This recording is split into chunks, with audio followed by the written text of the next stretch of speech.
مر کے بھی زندہ ہوں اہل وفا کی محفل میں.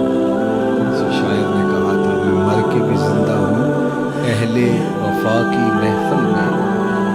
میری محفل میں آ میرا مزار نہ پوچھ. تو یہاں تو مزار بھی ساتھ ہے اور ان کی محفل بھی ساتھ ہی جمی ہوئی ہے. تو دونوں چیزیں اکٹھی چلتی ہیں. ورنہ ہم نے دیکھا ہے کہ لوگوں کے مزار رہ جاتے ہیں، ان کی محفلیں ختم ہو جاتی ہیں، فکر دم توڑ جاتی ہے اور جو ہے وہ مزارات سے ہی لوگ جڑے ہوتے ہیں. یہ ہمارا المیہ بھی ہے کہ ہم جو چیز اٹھانے والی ہوتی ہے اس کو اٹھانے کی بجائے، میں دوستوں کو کہہ رہا تھا کہ 11ویں تو ایک علمی نشست تھی حضرت سیدنا شیخ عبدالقادر جیلانی علیہ رحمۃ. اب دور و نزدیک سے لوگ آتے اور ظاہر ہے اتنا لمبا سفر کر کے آئے ہیں تو پھر ان کی جسم کی ضرورت بھی ہے، بھوک بھی لگتی ہے، تو اس کے لیے لنگر کا بھی انتظام کر دیا گیا. لنگر کا انتظام تو ضمناً کیا گیا، اصل تو علمی مجلس تھی، لیکن وہ لنگر رہ گیا اور جو اصل تھی وہ ہم نے اس کو اڑا دیا. تو یہ مزاج ہوتا ہے ہمارا. یہ لوگ عمرے سے واپس آتے ہیں، حج سے واپس آتے ہیں، تو واپس آ کے وہ وہاں کی باتیں سناتے ہیں تو مجھے بعض کا بڑا ہوتا ہے. میں دوستوں کہتا ہوں کہ بس اپنا اپنا ظرف ہوتا ہے. تو آ کے وہ سنا رہے ہوتے ہیں کہ بس وہ مدینہ شریف میں بیٹھا ہوا تھا، میرے دل میں آیا کہ بریانی ملے تو ایک آدمی بریانی لے کے آ گیا. میرے دل میں آیا کہ کوئی جو ہے وہ مجھے پائے مل جائے. وہاں تو لجپال ہیں اور بس دل میں آنے کی دیر تھی تو ایک صاحب آئے کہ آپ سب پائے کھانے، تو میں ان کے ساتھ چلا گیا اور ماشاءاللہ اتنے پائے. اور یہ مجھے اس سے کوئی اعتراض نہیں ہے کہ میں پائے کھائے تو مجھے کیا نقصان ہے، اور مجھے اس سے غصہ بھی نہیں ہے. اور دوسرا سرکار کی در سے دنیا اور دین دونوں نعمتیں ملتی ہیں. لیکن مجھے افسوس ہے کہ وہاں بھی پائے ہی کھانے گئے تھے.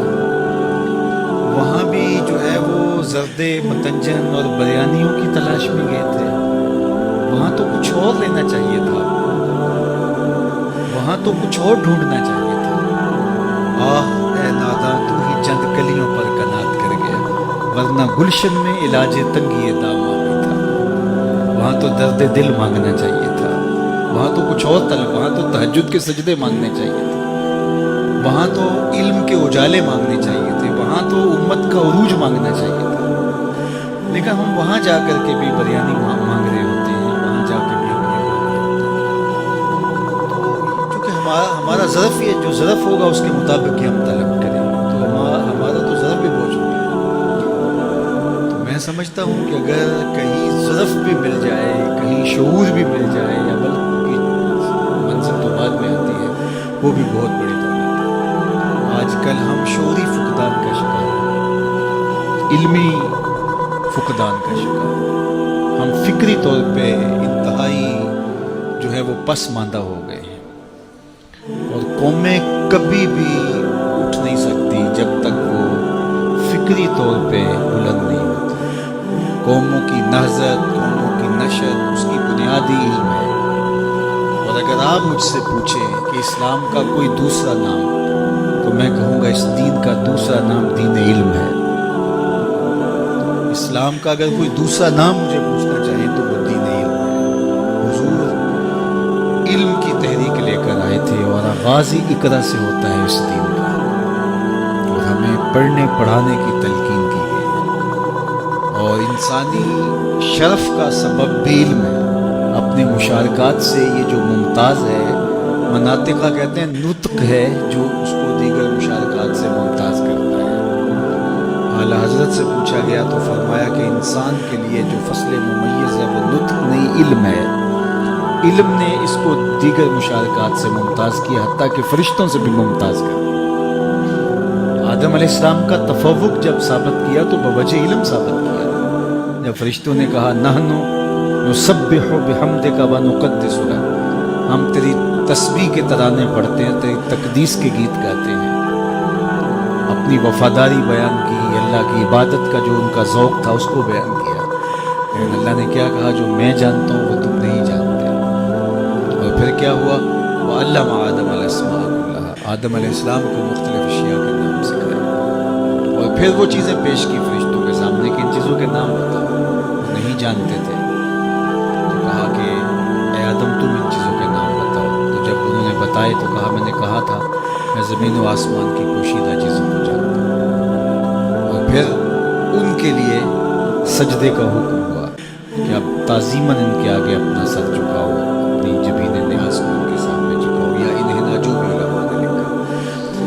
تو ان کے لیے جو ہے وہ تو اپنے آپ کو جو ہے وہ عجز کے طور پہ پیش کرو, اور ان کا تفوق جو ہے تمہارے اوپر ثابت ہو گیا. کس وجہ سے؟ بوجہ علم. جن چیزوں کے نام فرشتے نہیں جانتے تھے ان چیزوں کے نام جناب آدم علیہ السلام جانتے تھے. تو آدم کا تفوق فرشتوں سے جو ہوا وہ بوجہ علم ہوا. تو پھر علم ممتاز کرتا ہے.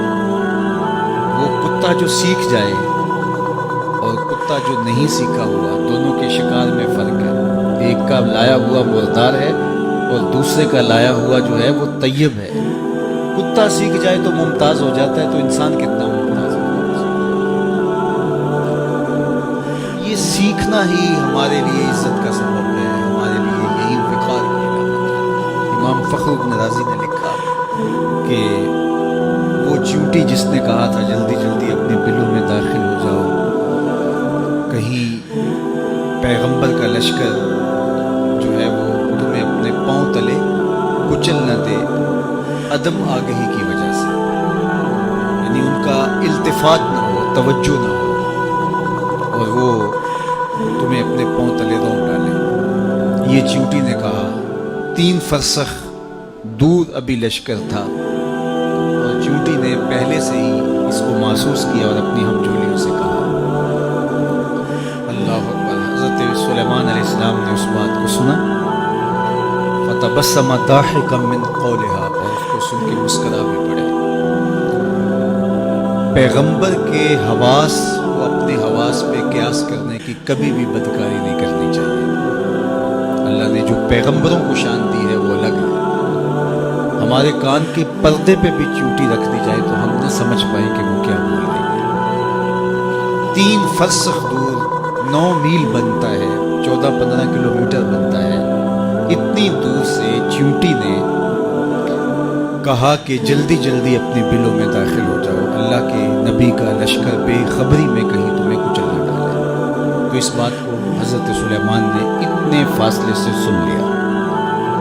اور ماہرین سے پوچھے کہ چیونٹی کے منہ میں زبان نہیں ہوتی تو پھر وہ بات کیسے کرتی ہے؟ یا تو یہ کہ وہ منہ سے منہ لگا کے اپنے لعاب کو جوڑتی ہے تو اس سے ڈیٹا ٹرانسفر ہوتا ہے, یا پھر جو ہے وہ اپنے سامنے والی 2 ٹانگوں کو جو مہین سے بال ہوتے ہیں ان کو رگڑتی آپس میں, اور اس سے جو آواز پیدا ہوتی ہے اس سے اپنی ہم جولی کو کوئی میسج دے رہی ہوتی. پیغمبر کی شان یہ ہے کہ 3 فرسخ دور سے چیونٹی کے مہین سے باریک سے 2 بالوں کے رگڑنے سے جو آواز پیدا ہو اس کو اتنی مسافت سے سن بھی لیتا ہے, اس سے جو مفہوم نکلتا ہے اس کو سمجھ بھی لیتا ہے. اور یہ اس نبی کی شان ہے جو مسجد اقصیٰ میں مقتدی بن کے تیرے نبی کے پیچھے کھڑا تھا. جب مقتدی کی یہ شان ہے تو مقتدا کی شان کا عالم کیا ہو, ان کی عظمتوں کا عالم کیا ہو. تو کبھی بھی یہ بدکاری نہیں کرنی چاہیے کہ پیغمبر کے حواس کو اپنے حواس پہ قیاس کر لیا جائے. اللہ نے ان کو جو شانیں دی ہیں وہ وراء الورا. انی ارا ما لا ترون و اسمع ما لا تسمعون. میرے اور آپ کے آقا و مولا نے ارشاد فرمایا جو میں سنتا ہوں وہ تم نہیں سنتے, اور جو میں دیکھتا ہوں وہ تم نہیں دیکھتے. میرے والد گرامی فرمایا کرتے تھے نبی کی تو شان ہی نرالی ہے. صحیح ترمذی میں روایت ہے, اور امام ترمذی کا چونکہ طریق ہے وہ اس کا درجہ بھی بیان کرتے ہیں, اور کہا ھذا حدیث حسن صحیح. یہ حدیث حسن بھی ہے, صحیح بھی ہے. اور وہ حدیث کیا ہے کہ جب میاں بیوی گھر میں الجھ پڑتے ہیں اور بیوی کہتی ہے جب سے تیرے گھر میں آئی ہوں میں نے تو سکھ دیکھا ہی نہیں, تو اس لڑائی کو جنت سے جو ہے وہ حور جو اس مرد صالح مومن کی بننے والی بیوی ہے دیکھ رہی ہوتی ہے اور اس لڑائی کو سن رہی ہوتی ہے, اور کیا کہتی ہے قاتلک اللہ, تیری خرابی ہو, یہ تو چند دن تیرے پاس ہے, یہ تو میرا شوہر ہے. تو میرے بزرگ فرمایا کرتے تھے حور کہاں سے دیکھتی ہے؟ جنت سے. اور جنت کہاں ہے؟ سدرۃ المنتہا کے پاس. सिदरतुल मुंतहा के पास से जन्नत से हूर देखती भी है, सुनती भी है, जवाब भी देती है। और हूर कौन है? मेरे नबी के गुलाम की बनने वाली बीवी है, मंगेतर है अभी। ये उसकी समातों का आलम है यारो, मदीना तो दूर ही नहीं है। इन पाते और जो मैं सुनता हूँ वो तुम नहीं सुन पाते। अल्लाह अकबर। हुजूर सलातुल इस्तिस्का पढ़ाने लगे ना, तो हाथ हुजूर ने आगे बढ़ा लिया, फिर पीछे खींच लिया, सलाम फिरा तो पूछा गया, हुजूर आपने हाथ आगे बढ़ाया था, फिर खींच लिया, कहा जन्नत में खजूरों से, और हाथ कहाँ पहुँचा? जन्नत में। और जन्नत कहाँ है? सिदरतुल मुंतहा। हाँ, नज़र पहले आसमान के, दूसरे आसमान के सितारे भी देख लेती है। मेरा हाथ 3 फुट तक पहुँचता है, नज़र तीसरे आसमान तक पहुँचती है, और जिसका हाथ जन्नत तक पहुँचता है उसकी निगाह कहाँ तक पहुँचती है? उसकी निगाहों का आलम क्या हो? तो कहा जल्दी जल्दी अपने बिलों में दाखिल हो जाओ, अल्लाह के पैगंबर का लश्कर तुम्हें कहीं बेखबरी में कुछ चलना दे। तो इस पर हज़रत सुलेमान मुस्कराए। अल्लाह अकबर। तो इमाम फ़खरुद्दीन राज़ी अलैहि रहमा फरमाते हैं कि उस चींटी को इस बात का इल्म था कि पैगंबर की सोहबत पाने वाला लश्कर जानबूझकर नन्ही जान को भी ज़ाया नहीं कर सकता। इसलिए उसने कहा कहीं बेखबरी में ना मारी जाओ, कहीं बेखबरी में ना कुचली जाओ। तो ये चींटी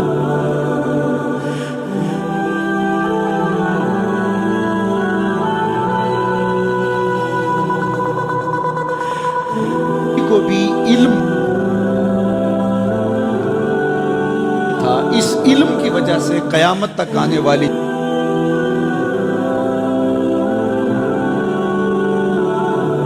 चींटियों का उस चींटी को सरदार बना दिया गया। ये शऊर रखने की वजह से कि पैगंबर की सोहबत में बैठने वाला लश्कर जानबूझ के नन्ही जान को भी ज़ाया नहीं कर सकता।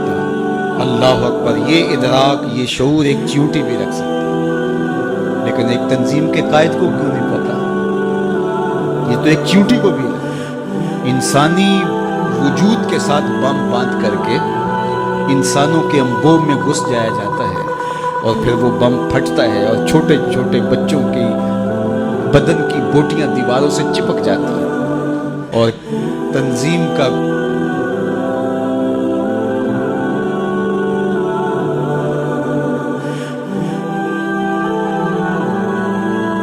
कायद सीने पे हाथ रख के कहता है कि जनाब ये कारनामा हमारी तंजीम का है। मियाँ ये चींटी को भी शौर है कि नबी की तरबियत में रहने वाला लश्कर जानबूझ के नन्ही जान को भी ज़ाया नहीं कर सकता, और जो इंसानों के अंबों में घुस जाते हैं और ख़ुद कुछ बमबार हमले करते हैं, वो किसी शैतान का लश्कर तो हो सकता है, पैगंबर का लश्कर नहीं हो सकता। ये इदराक चींटी को का सबब है। इल्म अज़मतों का हवाला है। इल्म जो है वो रिफ़तों का जो है वो अलम है। इसलिए हमें इल्म हासिल करने की तरगीब दी गई है। उलमा ने कहा, फुक़हा ने, कि अगर किसी शख्स को ये पता चले कि उसकी ज़िंदगी बहुत थोड़ी रह गई, आजकल वो डॉक्टर बता देते हैं कि ये 4थे स्टेज पे कैंसर चला गया है, तो अब आपके पास बहुत थोड़ा वक्त रह गया है, इस थोड़े वक्त की कदरदानी कीजिए।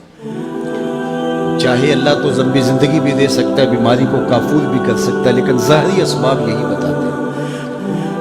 मैं आपको इस ज़माने में मुझे एक बात याद आ गई, मेरे इस मौजू से तो जुड़ी नहीं लेकिन शऊर की बात है, आपको मैं ज़रूर वो बताना चाहूँगा। हमारे शहर के एक साहिब थे, उन्हें डॉक्टर ने बताया कि आपकी बीमारी इस नोयत पे है कि अल्लाह चाहे तो आप बरसा बरस जिए, लेकिन जो ज़ाहरी असबाब है वो यही बता रहे हैं कि कोई 1-1.25 महीना आपकी ज़िंदगी है। तो आप जाएं और जाके जो है वो हुकूकुल्लाह हुकूकुल इबाद उनकी तलाफ़ी कीजिए, ज़िक्र फ़िक्र में वक्त गुजारिए। तो वो मुझे मिलने आए और मुझे कहने लगे कि मुझे वैसे कोई तकलीफ़ नहीं है, और डॉक्टर ने मुझे ये कहा है, और फ़लाँ हॉस्पिटल के डॉक्टर ने कहा है, लेकिन फिर भी मैं चाहता हूँ कि किसी और को भी दिखला। तो एक बड़ा अच्छा डॉक्टर था मेरे मिलने वाला, मैंने कहा आप उससे मिल लीजिए।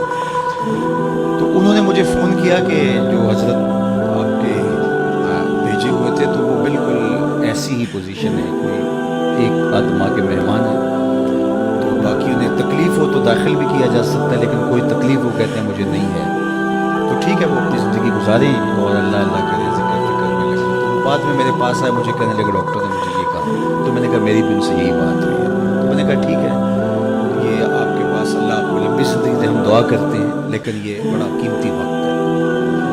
जो बात आपको मैं बताने लगा वो ये कि वो किसी और साहब से मिले, मैं आप उन साहब को भी जानते हैं, जो जिनका मैं जिक्र कर रहा हूँ उनको आप सिर्फ उलमा जानते होंगे, बाकी नहीं जानते, लेकिन जिसका मैं जिक्र करने लगा हूँ उसको आप सारे जानते हैं, वो भी एक आलिम दीन है। उन्होंने कहा कि आप फ़लाँ जगह पे चले जाएं, फ़लाँ साहिब दम करते हैं तो उससे आपको आफाका हो जाएगा।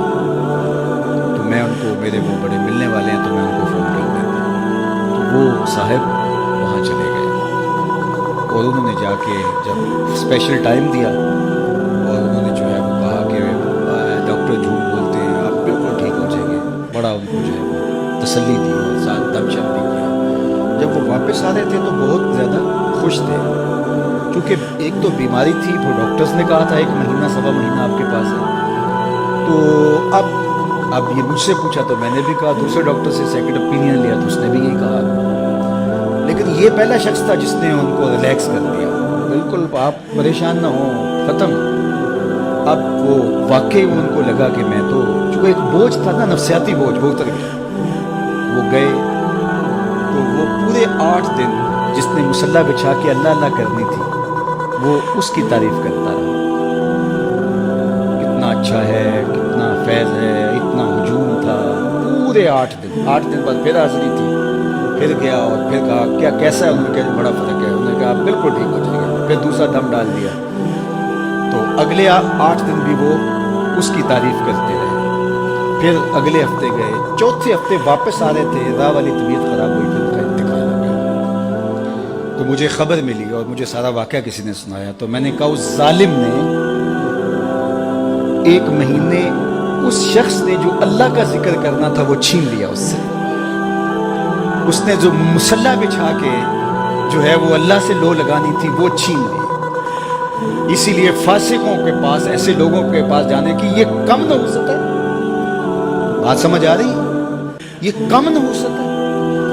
और उसने जो हुकूकुल इबाद की तलाफी करनी थी, ज़ाहिर ज़िंदगी गुजरी है, कोई किसी से सख्ती तलख बात हो जाती है तो किसी से जा कहना था मियाँ मैं तो मेहमान हूँ, मुझे माफ़ी दे दे, तो वो हक भी सच लिया। वो पूरा महीना सवेर से शाम तक जुमा भी पढ़ाते थे वो साहिब, मैं नाम नहीं लेता। तो जुमे में भी उन्होंने तस्करा किया कि वो बड़ा फैज़ है यार, मुझे तो बड़ा फ़ायदा हो गया। हुआ क्या कि वो नफसियाती बोझ उतर गया और हुआ वो जो डॉक्टर ने बताया था। तो वो उससे अल्लाह का जिक्र छीन लिया। ये बड़ी बारीक चाल होती है, तो इससे हमें पनाह भी मांगनी चाहिए। एक साहब थे, वो ईसाई हो गए एक ज़माने में, और थे वो इमाम मस्जिद। तो वो तकसीम हिंद से पहले की बात है, वो सियालकोट का इलाका था। तो कुछ उलमा इलाके के गए, जाके उसको कहा कि यार हमें बताओ ना क्या हुआ, कौन सी दलील तुम्हें अच्छी लगी और तुमने इस्लाम छोड़ दिया। तो उसने कहा कि मैं एक दिन फजर की नमाज पढ़ाने के लिए आया, सख्त झाड़े का मौसम, तो ज़माने में वो हीटर शीटर तो मस्जिदों में होते नहीं थे, तो बड़ी मुश्किल से वज़ू किया था, कुएँ पे जाके पानी निकाला, वज़ू किया, और मैं जो है वो टेक लगाए ऐसे था तो मेरी आंख लग गई, उधर इकामत हो गई। तो अब अगर मैं वज़ू करने जाऊँ तो वैसे नफ्स भी नहीं मान रहा था और नमाजियों का अपना प्रेशर होता है, तो मैं उठा और नमाज़ पढ़ा दी। लेकिन मेरे दिल में बड़ा डर लगा कि मैंने मुसल्ला रसूल की तौहीन की है तो मुझे मेरे ऊपर कोई अज़ाब आएगा। लेकिन सारा दिन गुजर गया, कोई अज़ाब नहीं आया। फिर अगले दिन, उससे अगले दिन, फिर आहिस्ता आहिस्ता मेरा ये मामूल होने लगा कि मैं ऐसी नमाज़ पढ़ा देता। एक दिन मैं जनाबत से था और मैं हिम्मत कर ली और मुसल्ले पे खड़ा हो गया और नमाज़ पढ़ा दी। लेकिन आज मैं डरा कि आज कोई कहर की बिजली टूटेगी और आज मेरे ऊपर अज़ाब आएगा। लेकिन सारा दिन गुजर गया। शाम मैंने फैसला किया इस्लाम दीन ही सच्चा नहीं है, तो मैंने इस्लाम छोड़ दिया।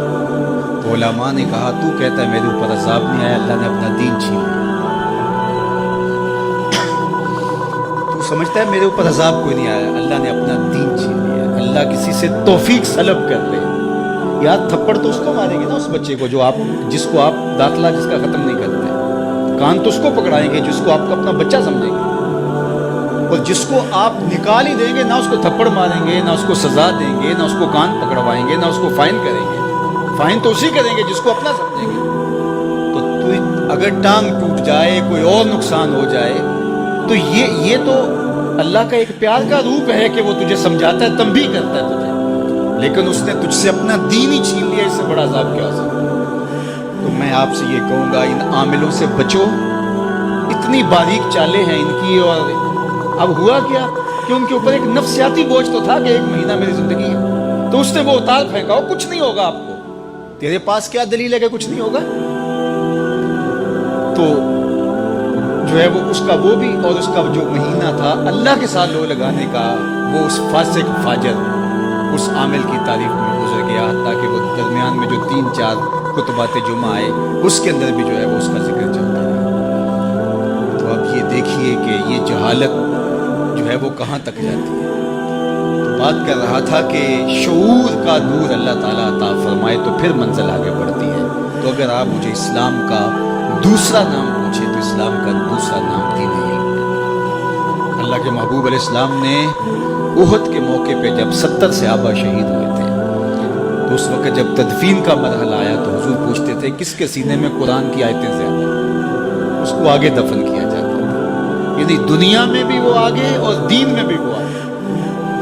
डॉक्टर गुलाम जिलानी बर्क ने अपनी किताब में लिखा कि किसी जगह पे कोई तकरीब थी, तो जो आगे वाली रो थी कुर्सियों की, कि वहाँ DSP साहब को, वहाँ इस तरह के अहदेदारों को जो मनसबदार हैं, इंतज़ामी उमूर के माहिर जो है वो बड़े, उनको बिठाया गया।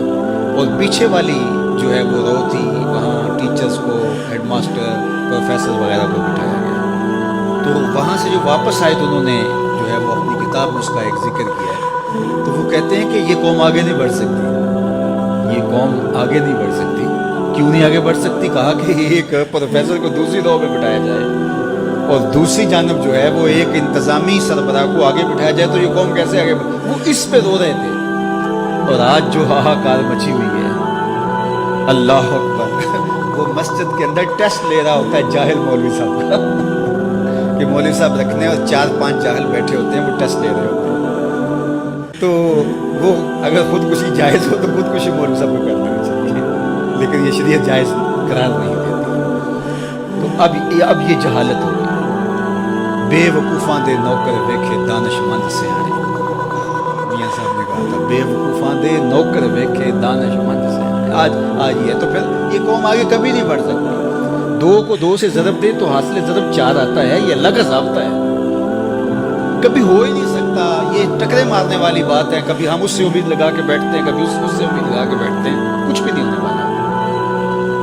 तामीर हो जिससे आदम की, ये वो गिल ही नहीं, इस मिट्टी से कुछ नहीं निकलने वाला।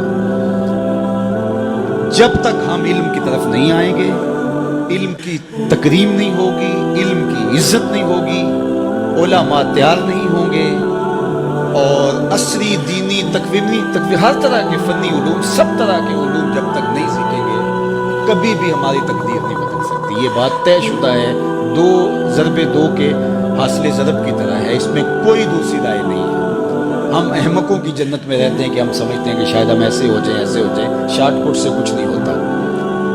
जिन कौमों ने आज अरूज पाया है, उनकी तारीफ पढ़ ले, ऐसा ही हुआ है। तने बुज़दा से बेजार है हक, खुदाए जिंदा जिंदों का खुदा है। ऐसा कभी नहीं होगा कि हम हाथ पे हाथ धर के बैठे और इल्म की आमाज गाहें उजड़ जाएं और जाहलों को हम जो है वो मुनासिब के ऊपर बैठा दें, तो हम समझें कि हम जो है वो तरक्की पा जाएं, कभी भी नहीं हो सकता। इसलिए हमें इल्म की आमाज गाहों को आबाद करना होगा। अब जो मुआशरे में फैला हुआ है, हम अगर उसको देखें तो हम तो मायूस हो जाते हैं कि हम क्या कर सकते हैं जब इतना कुछ फैला हुआ है। तो हमें हमारे हिस्से का काम करने का कहा गया। हमारे यहाँ ज़िम्मेदारी भी वही है और हमारा रब हमसे पूछेगा भी। इसलिए जो मेरी ज़िम्मेदारी है मैं उसको निभाऊं और जो आपकी ज़िम्मेदारी है उसको निभाएं। अल्लाह अकबर। और वो हमने करना है। तो इंशाअल्लाह यही चिराग जलेंगे तो रोशनी होगी, इन्हीं आम आजगाहों से नूर फूटेगा, यहीं से उजाले फूटेंगे। तो इसलिए मैं आपको कहता हूँ कि जहाँ भी चिराग इल्म रोशन हो वहाँ अपने जिगर का खून ज़रूर डालें। ये काम करने वालों के लिए आज के दौर में दीन का खुलूस की बुनियादों पे काम करने वाले अगर आप ढूंढने निकलेंगे तो आप آپ کو ملیں گے نہیں، انگلیوں پہ گننے والے لوگ ہوں گے جنت، لیکن ایسا نہ ہو کہ ان بیچاروں کو بھی کام کے لیے وسائل رکاوٹ بن جائے۔ تو اللہ نے جس کو جو دیا ہے، صلاحیت ہے، مال ہے، وہ نچھاور کر دیں تاکہ ان کو کم از کم اس باب کے اندر کوئی پریشانی نہ ہو۔ ویسے بھی فرمایا گیا کہ دین کا کام درہم و دینار سے ہوگا قرب قیامت میں۔ اس کا ایک معنی تو یہ ہے کہ لوگ دین کو درہم و دینار کے بدلے میں بیچیں گے، اور دوسرا یہ ہے کہ اگر کوئی کام کرنا بھی چاہے گا تو اس کو وسائل کی بہرحال ضرورت ہے۔ وہ زمانہ تھا کہ علماء برگد کے درخت کے نیچے بیٹھ جاتے تو لوگ ان کے پاس آ کے پڑھ کے وہیں سے چلے جاتے۔ مجھے اچھی طرح یاد ہے، میں بالکل بچہ تھا، والد گرامی کے پاس جو لڑکے پڑھتے تھے وہ ہماری بھینسوں کو چارہ ڈال رہے ہوتے اور جو ہے وہ بہت خدمت کرتے ہوتے، لیکن آج جو ہے وہ میں تو اپنے طلباء سے کوئی خدمت نہیں لے سکتا۔ اس وقت وہ مسجد میں جا کے سو رہتے اور بیٹھک میں آ کے جو ہے وہ دن کو سبق پڑھ لیتے۔ تو آج کیا ایسا ہو سکتا ہے؟ آج اچھی عمارتیں بنانی پڑیں گی، اچھا ماحول دینا پڑے گا، ایک چھت تلے سب کچھ فراہم کرنا پڑے گا۔ تو پھر تقاضے بدل گئے ہیں، جب تقاضے بدل گئے ہیں تو ہمیں بھی جو ہے وہ تھوڑا سا اس میں کام دینا ہوگا، اور اس راستے کے اندر خرچ کیا گیا مال حضرت شیخ احمد مجدد الفسانی علیہ رحمہ فرماتے ہیں، دیگر مدات میں خلوص کے ساتھ لاکھوں روپے خرچ کرنے سے اعانت دین میں ایک دانگ یعنی ایک ٹگا خرچ کرنا زیادہ افضل ہے، کیونکہ اس سے اعانت دین ہوگی، دین کو تقویت ملے گی۔ تو اس لیے میں آپ سے کہوں گا، ہمیں بہت بڑے سرمایہ داروں کی ضرورت نہیں، یہ جتنے لوگ یہاں آپ بیٹھے ہوئے ہیں، آپ کو لاکھوں نہیں ہیں، ہزاروں نہیں ہیں، چند سو لوگ ہیں۔ اگر آپ چند سو لوگ یہ سمجھ لیں کہ اللہ نے ہمیں بیٹے دیے، ہمارا ایک بیٹا دارالعلوم میں پڑھ رہا ہے، اگر پڑھ رہا ہے تب بھی اگر نہیں پڑھ رہا تو سمجھیں کہ ایک بیٹا ہمارا اولاد سے، ایک ہمارا بھائی، ایک ہمارا دوست دارالعلوم میں پڑھ رہا ہے اور اس کا خرچہ میرے ذمہ ہے۔ صرف اتنے لوگ جڑ جائیں اور کہیں کہ ہم نے کرنا ہے، تو کبھی بھی جو ہے وہ ان کو وسائل کے لیے کچھ نہ کہنا پڑے گا، اور یہ ہونا چاہیے، اور اس کے لیے اس کے بغیر چارہ کار نہیں ہے۔ باقی ماشاءاللہ انہوں نے کر دکھایا۔ میں تو جاتا ہوں تو بڑے بڑے مزار دیکھ کر کے بعض کا طبیعت ہوتی ہے کہ جو ہے وہ اتنے مزار بنانے کی ضرورت تھی، جامع بنایا جاتا، لیکن یہاں مزار دیکھ کے مجھے دکھ اس لیے نہیں ہوا کہ جامع اس سے پہلے بن چکا تھا۔ تو لہٰذا ان لوگوں کا حق ہے کہ جو ہے وہ ان کو اعزاز و تکریم دی جائے اور ان کو عزت افزائی کی جائے۔ تو اللہ اس مسجد کو، اس دارالعلوم کو آباد رکھے، اور خالد مرحوم رحمۃ اللہ تعالیٰ علیہ کی قبر کو بقعہ نور بنائے۔ ان کے جو رفقائے کار ہیں، محترم حیدری صاحب ہیں اور دیگر، اللہ تعالیٰ ان کو ان کے مشن پر گامزن رکھے، اور یہ جو سلسلہ نور شروع کیا ہے، اللہ تعالیٰ اس کے لیے خزانہ غیب سے وسائل بھی دے، اور اللہ تعالیٰ جل شانہ یہاں خوبصورت تعلیمی نظم کی صورت عملی طور پہ ہمیں نظر بھی آئے۔ اللہ اپنی خاص پناہ امان اور حفاظتوں کا حصار دے۔ وآخر دعوانا ان الحمدللہ۔